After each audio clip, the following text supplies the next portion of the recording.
Welcome to season 4 of the 15-ish minute coffee chat, a conversation every business owner needs to hear. This week, we're discussing optimization, putting the right systems in place with Becky Hoy, founder of Brave Crates and Subbox Systems, and co-founder of Pillar, digital retreat for deployment countdowns. But before we introduce Becky, we want all of you to join us today and let us know, do you currently have systems in place? Yes. So systems, that's what we're talking about today, right? Yes, I was excited. We actually just spent like 15 minutes backstage with Becky discussing systems, coffee, people we know, all the things. And I'm excited for today. I know, it's going to be really good. I mean, when we say systems, a lot of people are like, what do you mean by systems? Like what? Mm-hmm. Really, it's what makes your entrepreneurial business run. It's like all the things that you have, your organizational tools, your technology, your, I'm blanking here. No, I hear you. Well, here's the thing, right? Becky has done a lot of things. And I was just telling her, I geeked out more about her and like knowing how she ran her Pillar summit. Like that was like my biggest thing, even though she, like all the other things are just as amazing. If I had to pick one, was how she like effortlessly looked on our end, how she ran it. And so, but she had systems in place to do that. And also I'm a lover of subscription boxes, and she also runs that as well. She has that business in place, but she has a system anyway. And that's what we're kind of talking about today is those things. But let's bring up her bio, and then Anna's going to tell you all the good things about her. So hold on, let me bring the bio in. This is Becky. All right, Anna. Yeah. So Becky calls herself an operations nerd and an accidental entrepreneur, which I'm excited to kind of hear a little bit more about, like kind of how that happens. I know it happens. I am one as well. I mean, Selena is the one who was like, hey, you should do this. And I'm like, okay. So anyway, but back to Becky. So operations nerd and accidental entrepreneur. She's the creator and owner of Brave Crate, which is the curated monthly deployment countdown box for military spouses. So can I just tell you, like in the height of my military spouseness, this would have been amazing. So I love that she's doing this for people now. And then in 2021, Becky launched her own online business management team, Subbox Systems. And Subbox Systems supports growing subscription box and product-based businesses with low-touch, high-impact systems. And that's what we're going to be talking about today. Yeah. Low-touch, high-impact systems. And we're going to get all of Becky's knowledge and bringing it right back to you guys. So super excited. All right, let's bring her in. Shall we bring her in? Yeah, let's bring her in. Let's do it. Ta-da! Hi, Becky. Hello, everyone. Welcome to the show, Becky. Yes, welcome to the show. Thank you for having me. We're excited. Yeah, so before we get started, we do have already a couple of comments, which is hilarious. So by systems, you mean piles of stuff on my desk? That's where it starts. And then Christina popped in and said, yes, I need this. So we're excited to help you out, Christina, this morning. Yeah.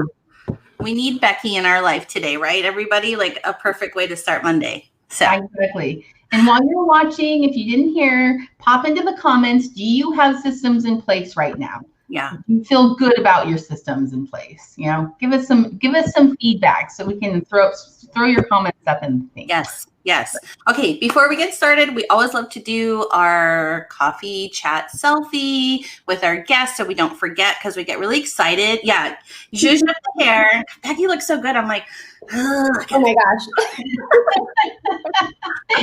All right, everybody on 3. 1, 2, 3. Okay.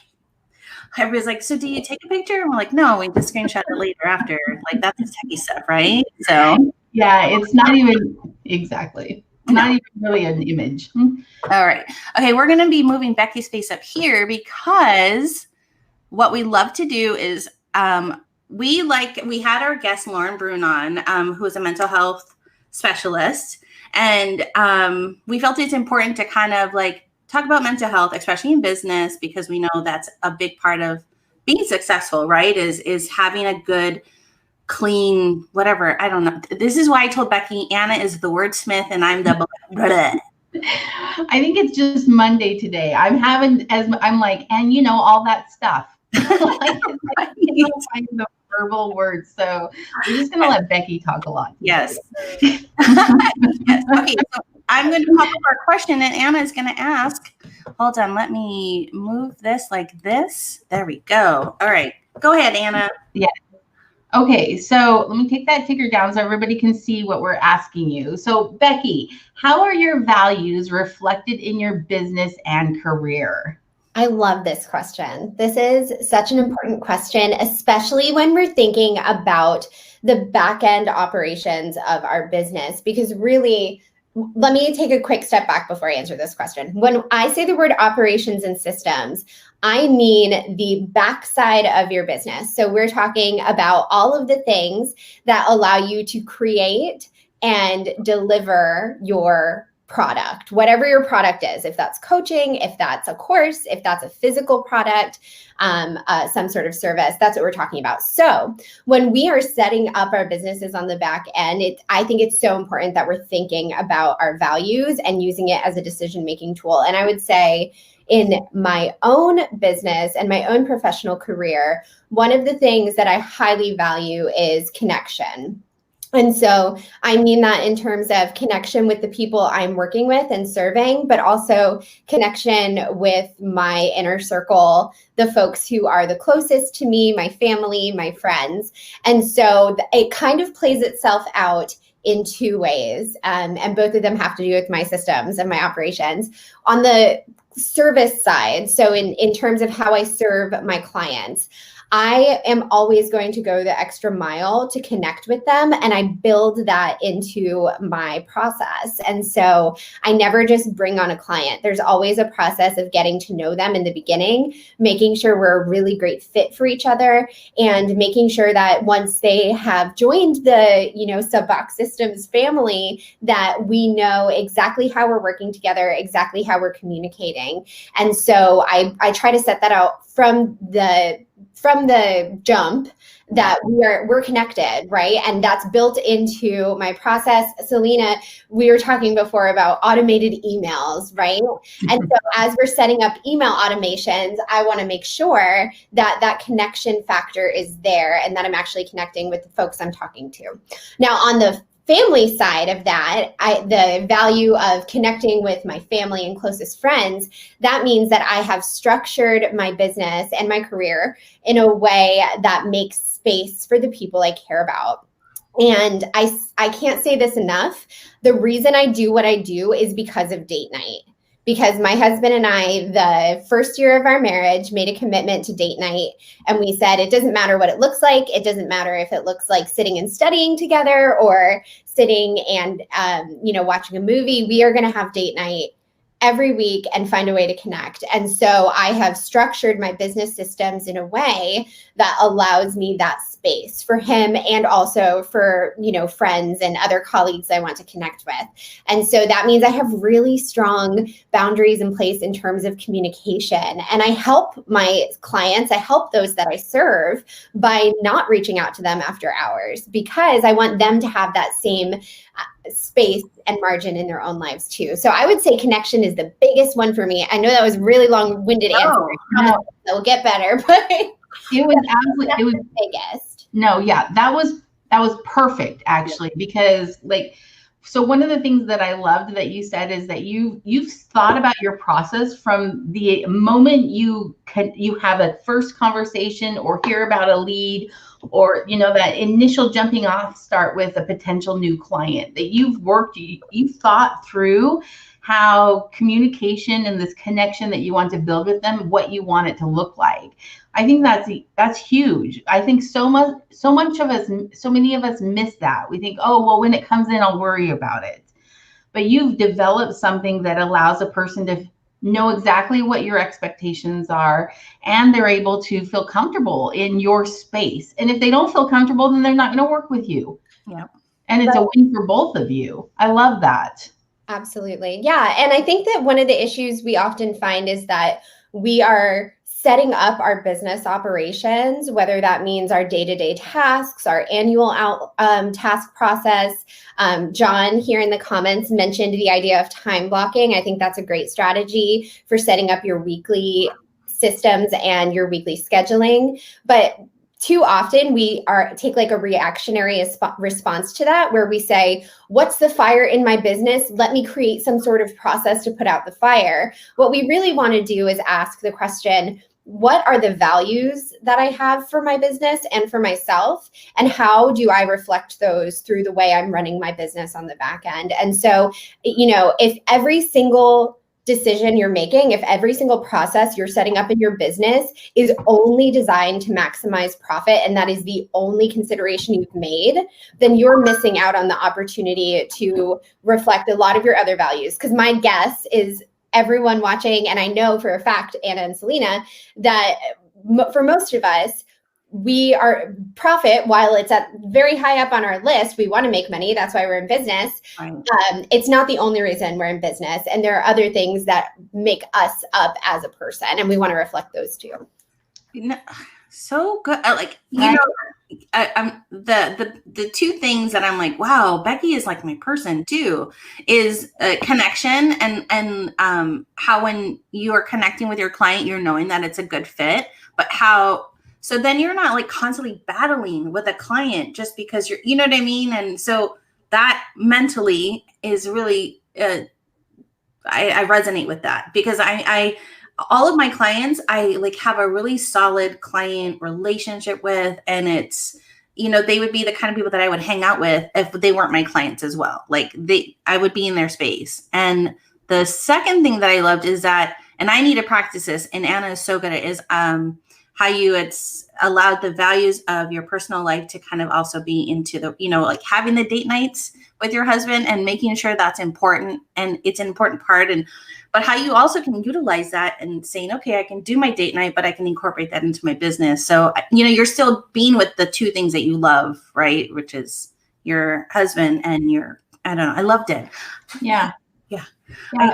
Well, and it's also what you said. I mean, what you said is when you start, instead of putting out the fires, when you take a step back and think, what is it that I am trying to do here? What's the bigger picture? Mm-hmm. I think that's something that we struggle with, especially entrepreneurs, because we only have so many hours in the day, right? We only have so much time. Yeah. And it's your side hustle and you're working a full-time job, as well as that, then it makes it even more difficult to say, you know what, I'm not going to put out a fire. I'm going to take a step back and set up a system or put a process in place where it'll take care of future fires, mm-hmm. And so anyway, I think I loved your response. I think it's perfect. It was perfect. Thank you. Not that there's a wrong response. Right. I mean, like, I love the direction that it went, because I think communication and having that value structure is so important, but not something we talk about very often. I mean, you don't introduce yourself. Hi, I'm Anna, and I really value you being on time. You don't say that necessarily, right? So, anyway. Good. I like that, Anna. Okay, well, let's move into our toolkit. Yes. Are we? Yeah. Okay, so we this season actually kind of decided we wanted to ask our guests, hey, what do you like to use? And we want to talk about that. And so Becky has talked to us about, so this is something me and Anna don't use. So we're kind of excited to talk to Becky about this. It's Asana. Yeah. In fact, I'm not super familiar with it. So I'm excited to kind of hear why you chose this as your toolkit, like what it does for you. Yeah. Asana runs my life, friends. In a really good way. And I actually saw it mentioned earlier in one of the comments. Caitlin said she has maybe too many systems, paper, Asana, email. And so we can talk about that for sure, Caitlin, because I think that's a really good point of where are we keeping things. But Asana is essentially a project management tool. And so one way a lot of people like to think about Asana is a customized to-do list. But here's how I want you to think about it. Asana is like your very own personal recipe book for your business. So you are, I want you to think of yourself as a business owner when it comes to your operations, right? How you are researching, creating, and delivering products to your audience. You are like a gourmet chef. You have to essentially recreate the same thing over and over, right? We lived in Philadelphia for a number of years while my husband was on a recruiting assignment, and we had some favorite restaurants, one of which was called Tinto. And there was this one meal we loved there that was this like duck with cranberry sauce, and it was like savory and sweet and just perfect. If we had gone back to Tinto a month later and ordered that and it was a totally different experience, we would have been so bummed out. And that's what we do as business owners is we create something amazing. And just like a gourmet chef, we create it over and over and over again for our audience. And Asana is like the recipe book that allows us to do that. So rather than having to remember all the steps of each thing you have to do in your business, what are you doing daily, weekly, monthly, annually? What are you doing when you launch a new product? What are you doing when you bring on a new client? Asana is going to be your place to keep all of those tasks together and to help you track your progress. So it's highly customizable. You can really get as deep as you want to into Asana with things like custom fields and dependencies. But I think a really good starting point is just to plan one ongoing process for your business in Asana. So think to yourself, what's something I do every single month? Like last time I woke up in the middle of the night thinking, oh, did I remember to fill in the blank? What is that blank? And outline that in Asana so that it's living in that space and not in your brain, because your brain is where we want you to be thinking about how much you love your customers and your next marketing initiative and the next product. So let's put the steps in Asana and get them out of our brains. I have a question. So, okay, me and Anna are like the lovers of Trello. Would you say Asana is like Trello on steroids? Like I've heard that. Like, you use both, so I know you can like kind of help us Trello people know what Asana could be. Yes. So Asana does have a board. So if you think of Trello as boards, right, I want you to think of Asana more as a list. Now, Asana does have a board function similar to Trello, but it is not as visual. So when I have clients who use both Asana and Trello, which I do, and I will tell you, all of my clients who use Trello also end up using Asana at some point because they have different functions. Right. Trello is going to be more visual. So if you put an image in Trello, you'll see it there. Yeah. If you're more creative and visually inspired, it's a nice place to have all of those things. Asana is really a lot more linear and is something that is going to help you stay on task.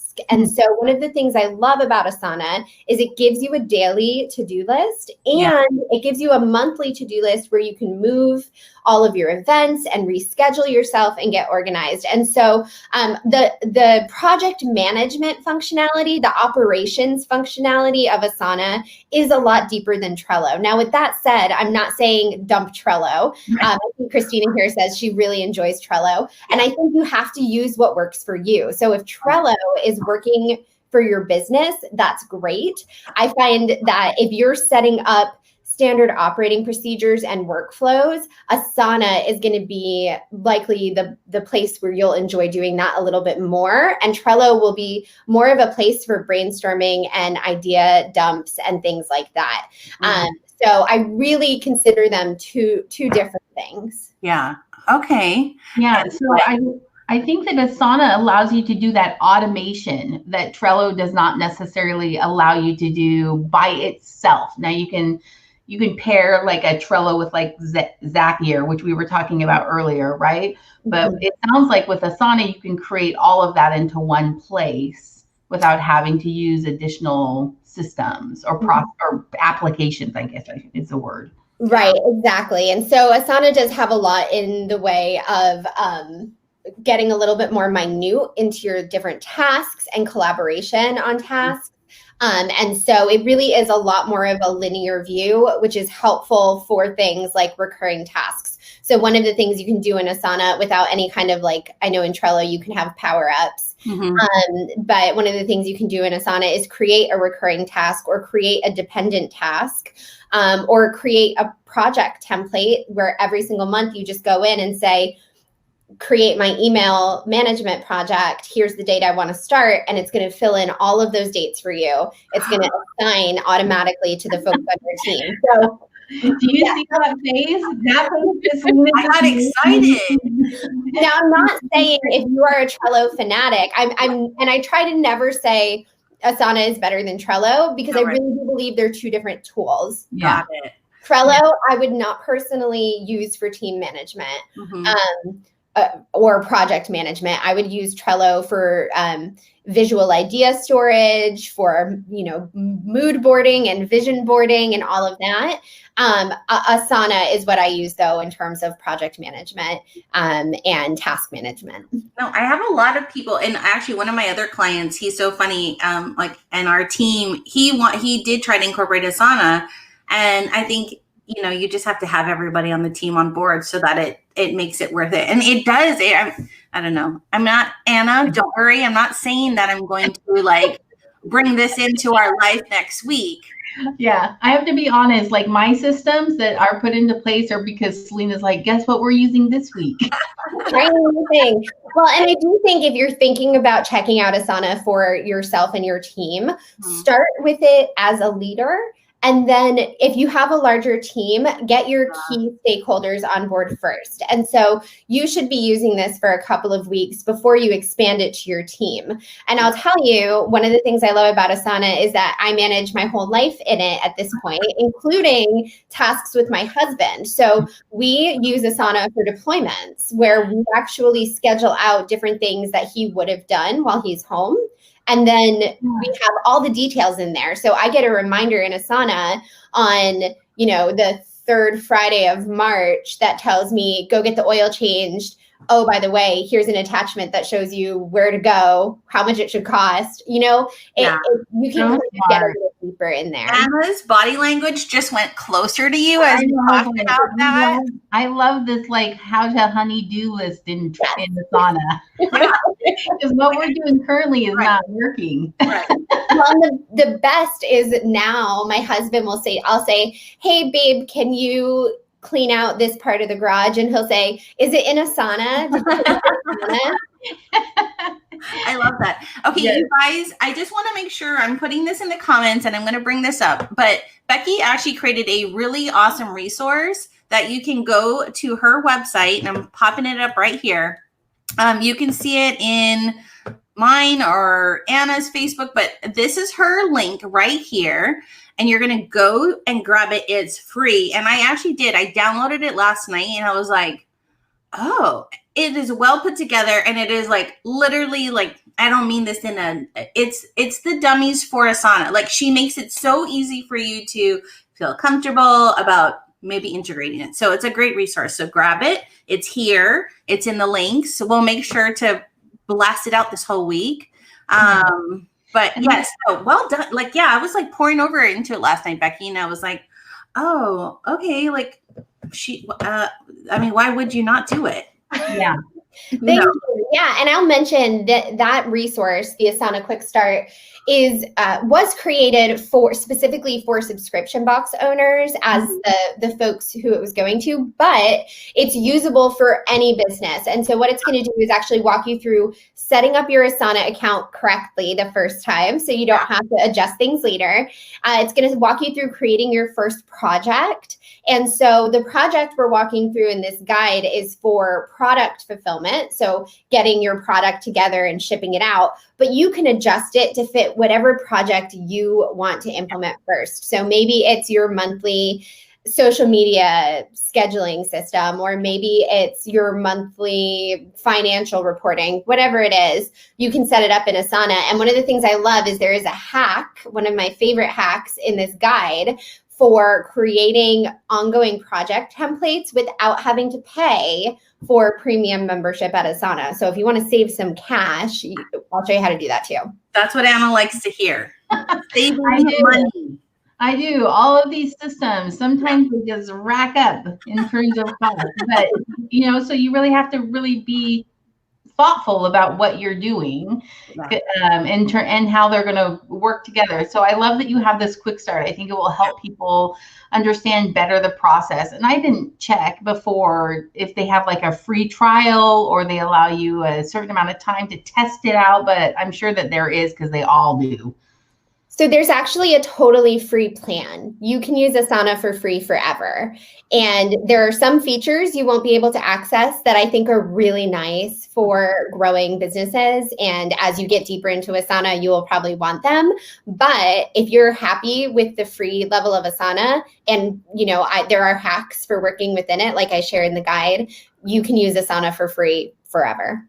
Oh, that's awesome. Thank you for sharing that. It's again, I think some beginning entrepreneurs need that free portion to be able to get started and to start to get their systems in place. So that's awesome. Thank you for sharing that.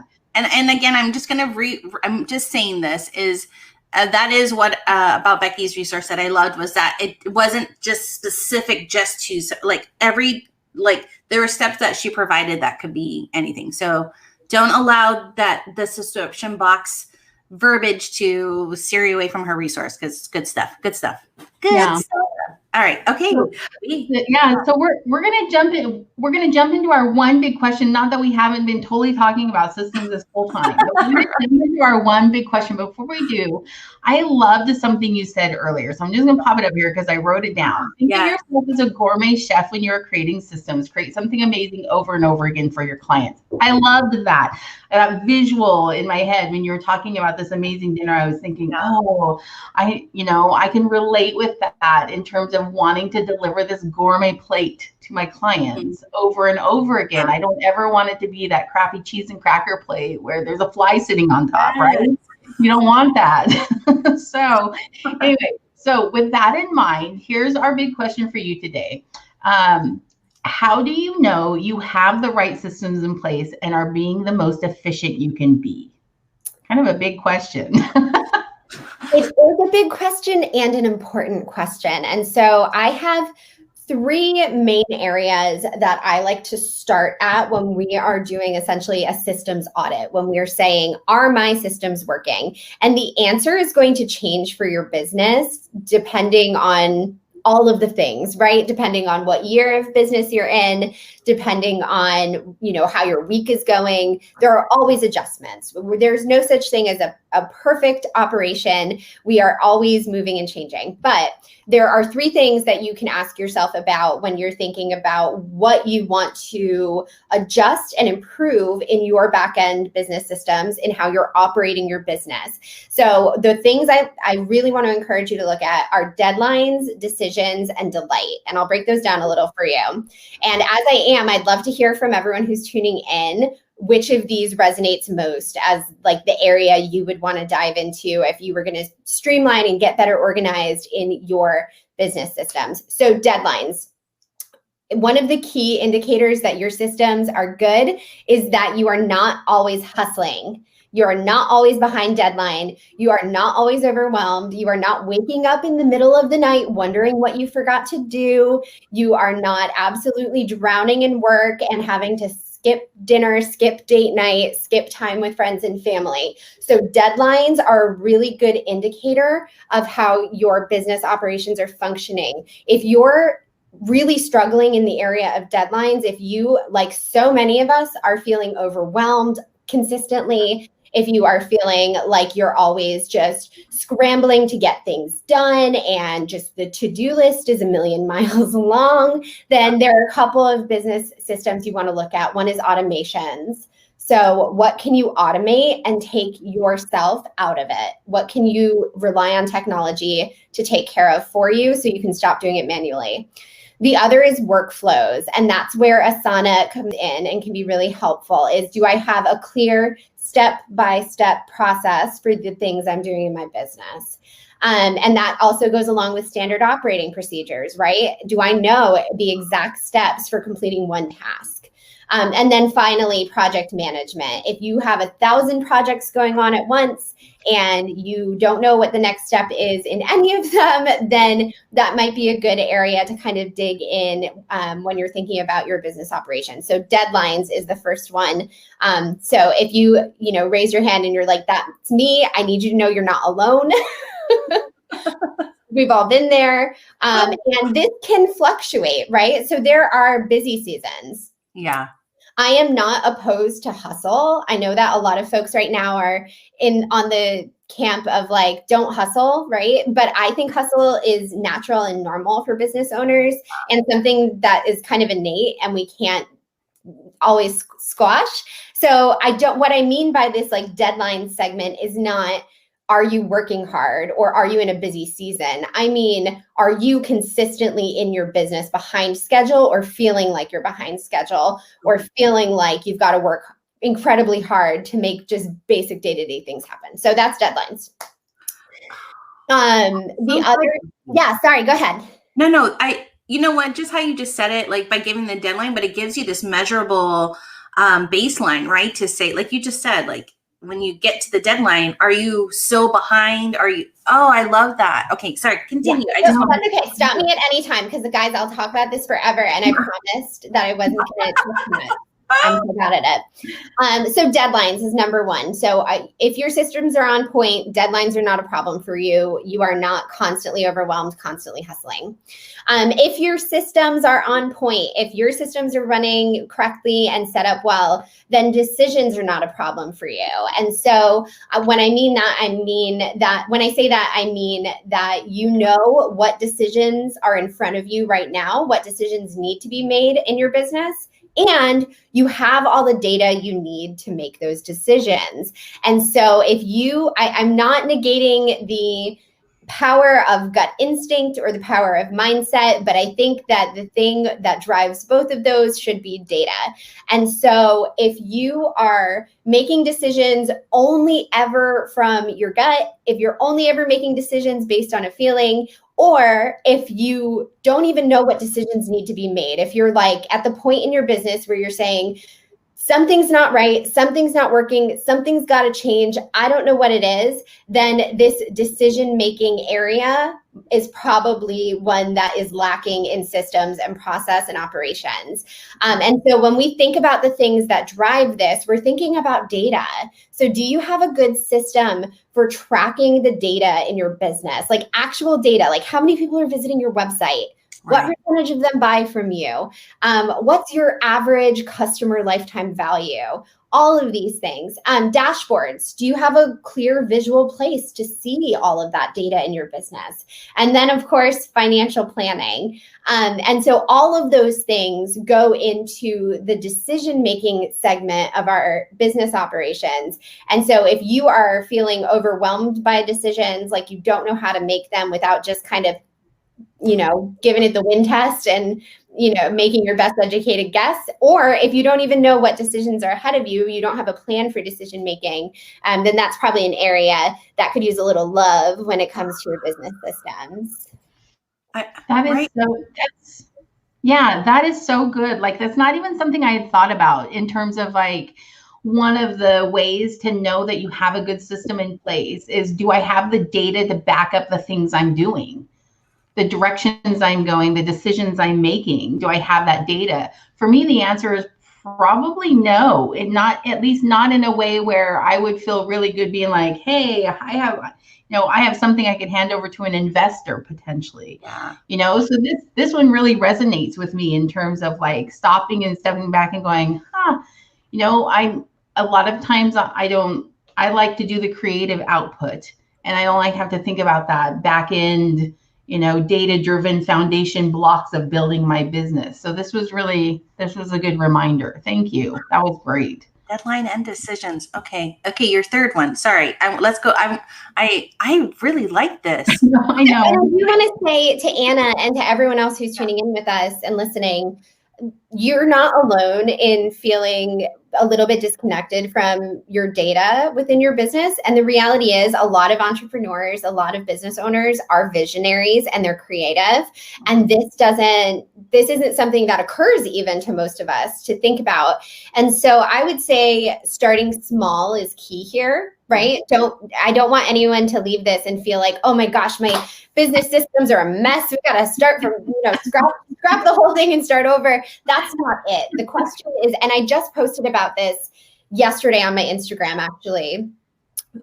Perfection and nothing are not the only two options in your business. It's not like you either have perfect systems or no systems. We are always just taking tiny steps. So if the decision-making area is a particular operational struggle for your business right now, I would say take a step back, and a good first step forward is just to ask, what are the three pieces of data that I want to start tracking in my business? Yeah. The three things I want to look at. Yeah. I literally just pen and paper in hand wrote that down. So if you probably wasn't paying attention, it's because I was like, I got to write that down. Because I love that idea so much. I think we put so much onus on ourselves to be on top of everything. And I know you can hire out to do that.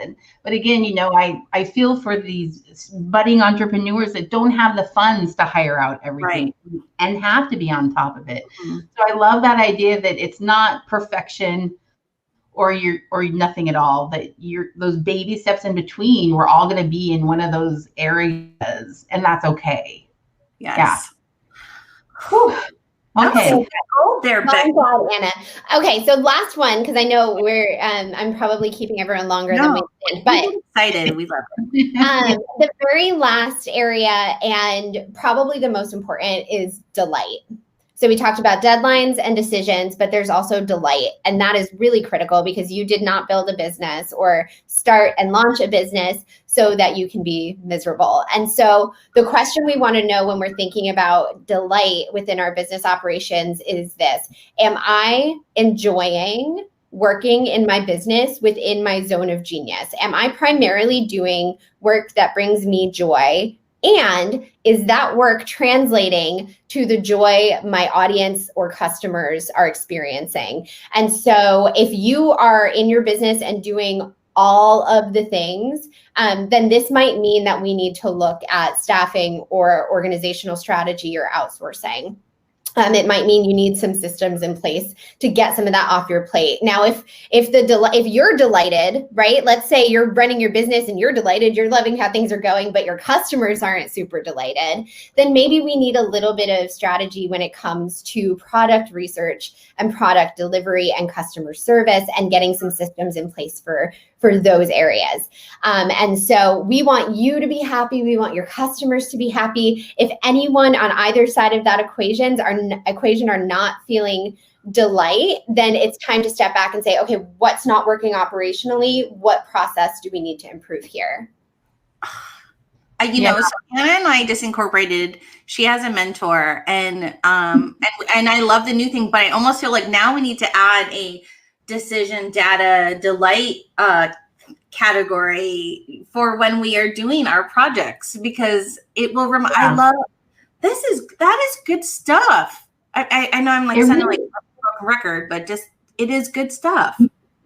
No, but it was really pertinent to literally every piece of the business process when you bring in a new client. Mm-hmm. Do you have the data to show them what you can do? Are you making decisions based off of that? Are they enjoying their experience? That last one, delight, really hits home. Like if you're having fun but your clients aren't, there's a problem. Vice versa. If your clients are having a great time and you're miserable, something has to change. Yeah. And then the first one that you said, which was deadlines, like I love the idea that if you're constantly scrambling, first of all, for me personally, if I'm constantly scrambling, I feel like there's chaos. And if there's chaos, I am not having fun. Like I am not am not settled. I'm not at peace with what's happening. I can't function at my optimum capacity. So right there, if there's, if that deadlines process and automations process isn't set for me, I know that the other two, well, maybe the data is fine, but the delight is definitely not there. Yeah. So they all intertwine.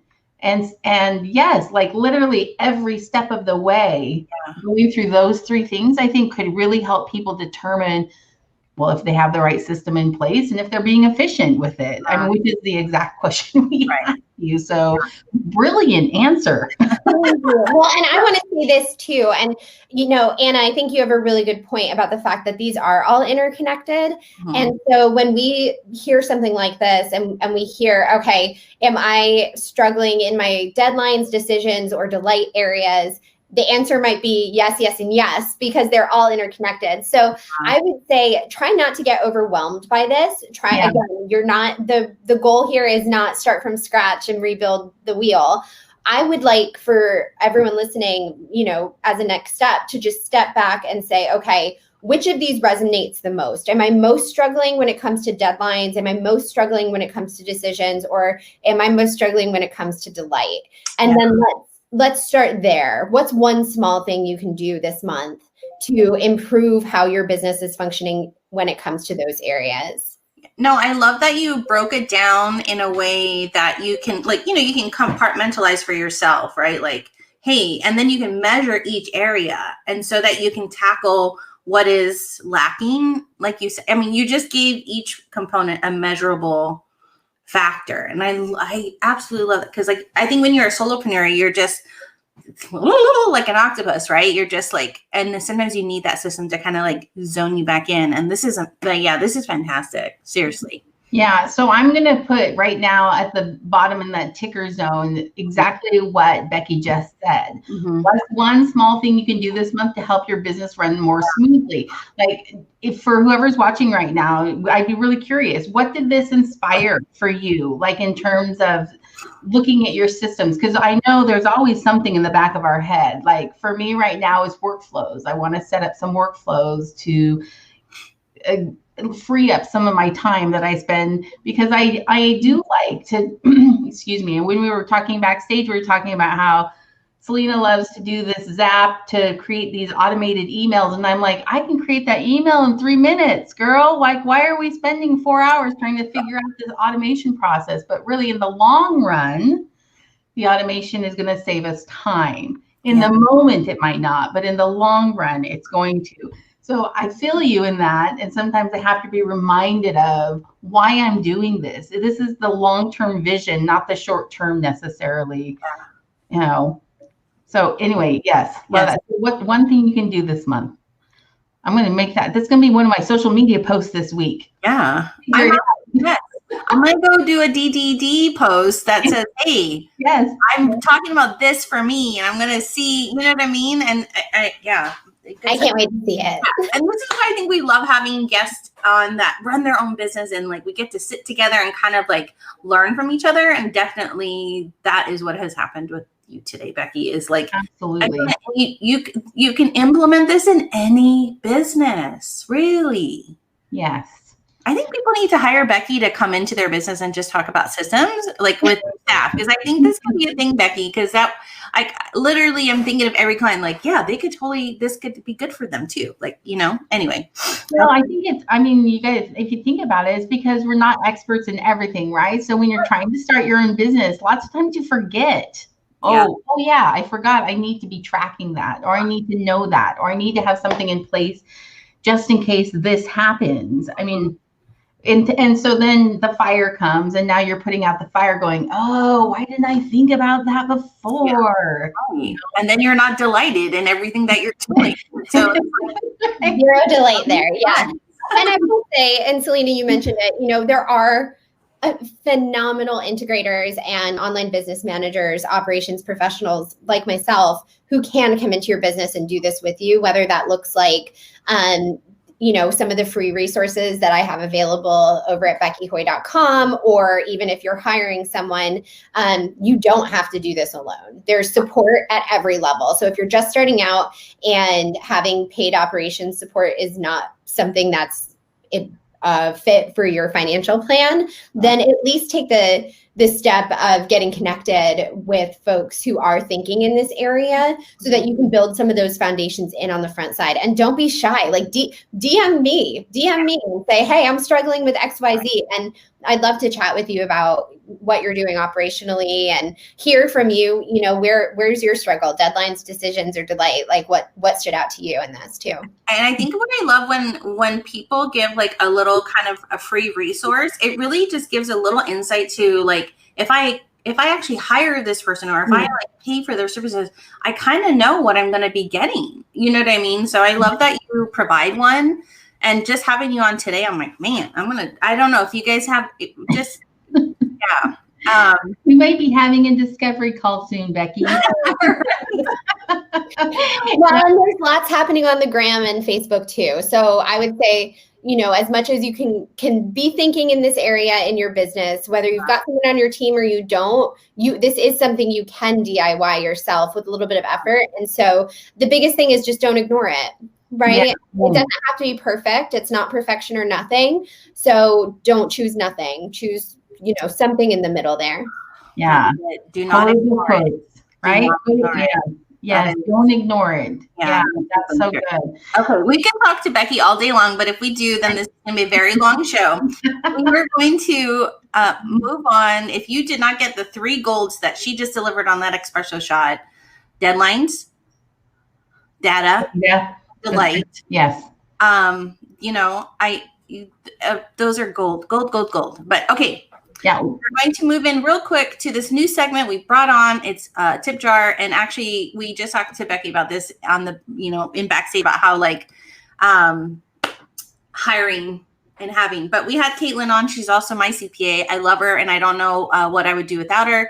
But this is a little tip to kind of end our show here is she suggested set yourself an appointment every month for bookkeeping. Block this time out on your calendar and make it non-negotiable for your business.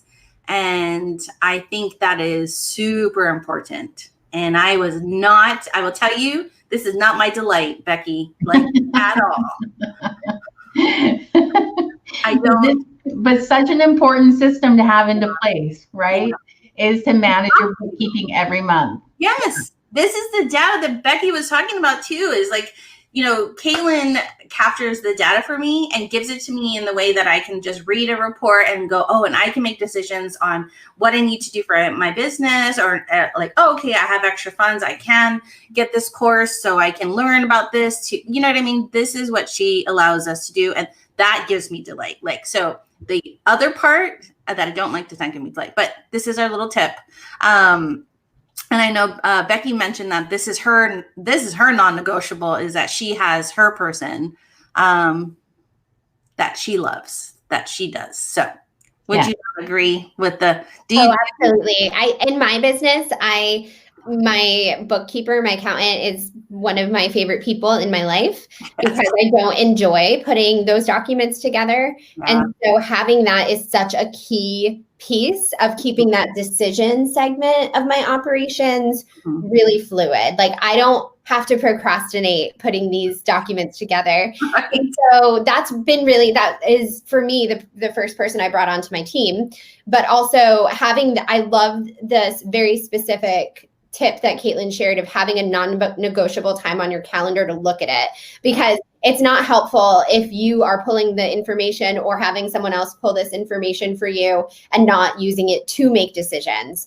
So I think that's really powerful stuff. Right? Yeah. What Becky just said. If you're not looking at it, you're not making actual decisions based on how your numbers are operating. You're doing the whole like when to the thing, that thing, Yeah, and even just taking a step back, if you're not tracking it right now, if you've got a shoebox full of receipts and you're going to get to it later, you're going to be very, very sad come April 15th this year.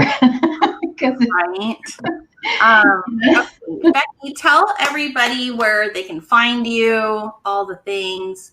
Yeah, on Instagram and Facebook, you can find me at Real Becky Hoy and also at beckyhoy.com online. And if you want to check out my product-based business, the deployment countdown box for military spouses, it is at Brave Crate on Instagram and Facebook. So I would love to connect with you. Yes, I highly recommend following, even just for the tips that she provides on a weekly basis for all these systems-based things, and just a reminder about those processes. And clearly today, I mean, just words of wisdom that came out of her mouth that I think we just all need to hear. So go give her a like and a follow on all the different areas, and check out her website and download her resource. And if you don't have a system in place, try Asana. There's a free version, and she's got a quick start guide. So there's like zero excuses for not going out and doing that. You can find that resource. Yes. Slide into her DMs, leave a comment and say, I'm struggling. And she'll probably throw more nuggets at you guys that didn't get here. I was disappointed. Like, I want the nuggets too. I know. So I follow her religiously on Instagram for all the good things. So, all right, we're closing out our 15-ish minute coffee chat. Yeah. We are under an hour, so I'm going to say positive. Despite us trying to go down to 30 minutes, it's not working out so well, but that's okay, because I think we had so much good information from our show today. For sure. Next week, we have Sarah and Kevin Wardell, who are owners and the chief shenaniganizers of Bergamot Wine Company. I'm excited. This is like one of the funnest couples I've ever met in the entire world. Even if you just go check out the Bergamot Wine Company Instagram, like the fun videos and things that they do, it is not your normal marketing team. They are not your normal wine company. They make things fun. And we're going to talk about just that whole partnership with husband and wife ownership, and kind of how they split the work and how that all works out. And, you know, it's a wine company. Yeah. I love that. So you can have a glass of wine listening. It's going to be right. Yes. Don't forget, you can find Selena and I at AnnaandSelena.com, Facebook, YouTube, and subscribe on all of them, and podcast platform. All right, guys. Thank you so much, Becky. We are so grateful for your time. So Becky, thank you. Yes. Thank you for having me. I feel like Anna is like, I don't know what's happening. I'm like, Anna. There's a delay. For whatever reason, there's a delay on my end. So I'm like, click. It's not working. Click, click, click. And I apologize. Oh my God. Okay, Becky, thank you again from Anna and I. We're so grateful for your time. We will see you backstage for a quick hot minute. But you guys, thanks for tuning in. And we hope that you had a great time with Becky. Grab her resource, and we'll see you next week. Yeah. Bye, guys.